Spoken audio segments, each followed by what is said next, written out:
Welcome back to the sculpture, guys. Today we are going to be finishing this sculpture up.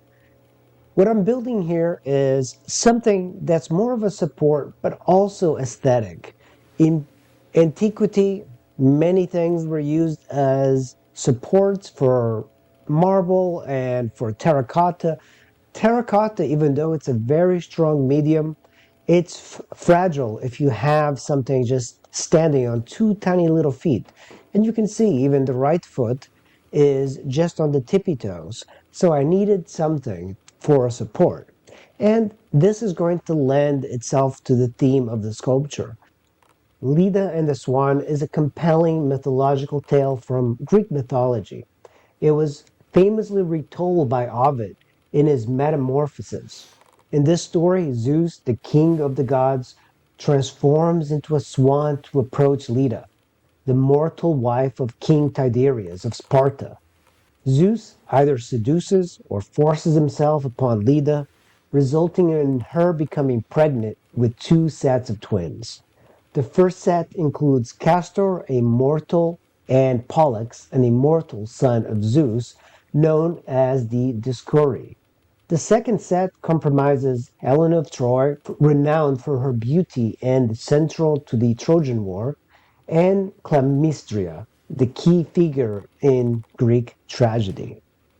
Some of the more famous sculptors that have this Leda and the Swan is a little artist named as Michelangelo Buonarroti.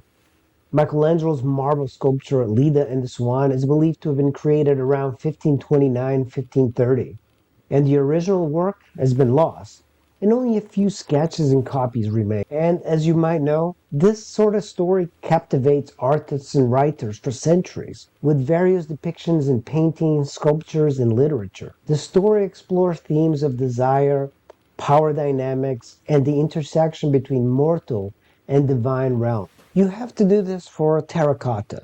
I've done several videos on this process, and this is a method I use. There's a couple of other artists that use it. Some artists slice the entire figure apart.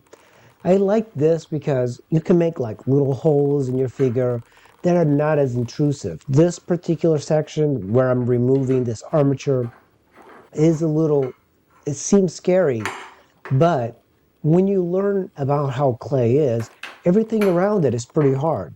But you do need some sort of space so it contracts as the water evaporates.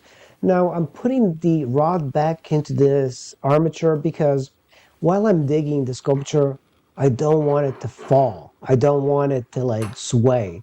And it just gives me a little bit more peace of mind that it's just slightly on the back of the head. That hole in the back of the head, later on, we are going to be putting in and digging out a little bit more. I'm already like covering the backside where I dug a hole. And it's very easy. Make sure you get the clay, existing clay, nice and wet. Now the shape is a little wrong, and I will be developing more intricate details later on. But you can see, using this cloth, I tend to keep things a little bit more fluid, a little bit looser. And I think that kind of helps. More holes. So all of these holes that I'm digging, I will connect all together.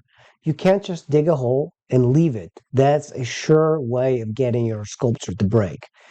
This seems much harder to do than it really is, because the clay itself, if you dig these little holes here and there, you connect it all together, and then you find a way to vent it out from the bottom or just have a hole exposed, it's going to keep your sculpture from blowing up or cracking in the kiln.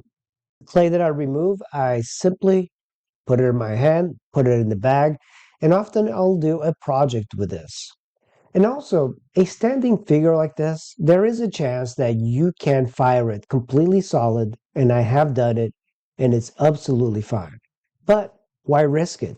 And also, a lot of times, if you don't have your own kiln, people do charge by weight, so you're better off keeping it a little slightly lighter.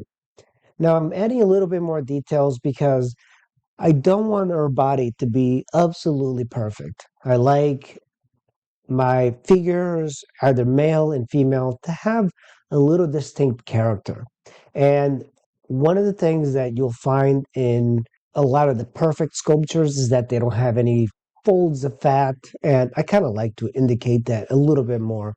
This particular model is slightly shorter than most, and also she's a little more Rubenesque. With the swan, the patterns that I'm creating, I just want an abstract shape.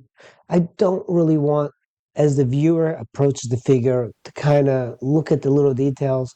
Most sculptures and most artworks look good from a distance because everything kind of comes together at a certain distance. The whole point of sculpting, at least for me, is not to create something that's hyper realistic. That's actually a style I don't particularly like in sculpture, and you find that more often in today than you did in the past.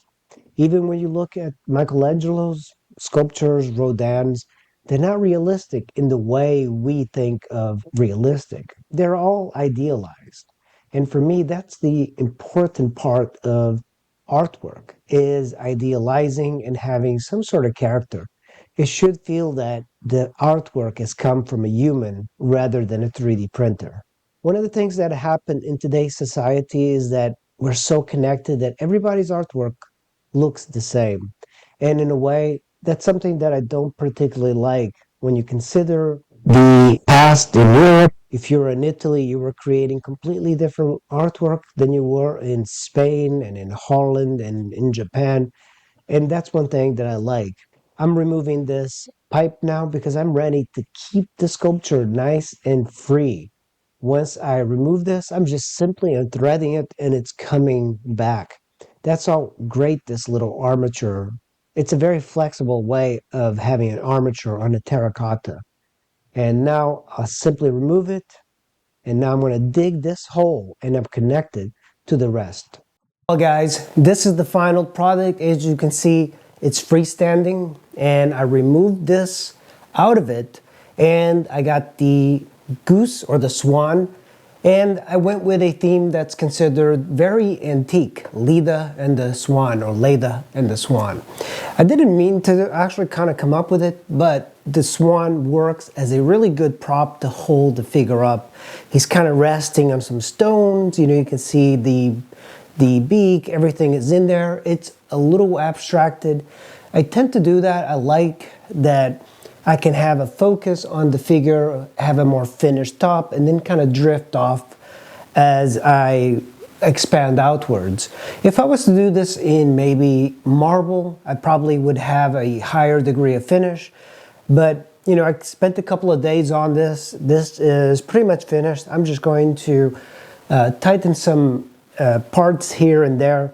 And we're pretty much done with it. And the entire thing is hollow because if you watch the video, I dug a couple of holes in the figure and then I linked them. So from the head to the chest, to the torso, to the legs, and to the swan and to the base. So there is like a whole entire shape. And the thing I'm going to do when this hardens a little bit more, and it is hardening because when you remove the insides of a sculpture like this, it starts to harden quicker. So that's why, like towards the end, you do this and it requires a little bit more fast sculpting to kind of finish it up.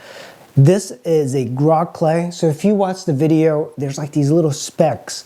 And if you spray it a lot with water, it tends to expose more of those specks. And that is the silica or fired clay that they mix in. So basically when you fire it, there's less chance of a crack or the fragment breaking off the figure. And I've been using this sort of clay for a while. It's called Virginia Red because I'm in the Washington DC area. They get it from Virginia, and it's just low fire with grog clay. And you can get this clay everywhere. So if your clay doesn't have this kind of like grog particles, you can even add grog into it to help the firing and strength.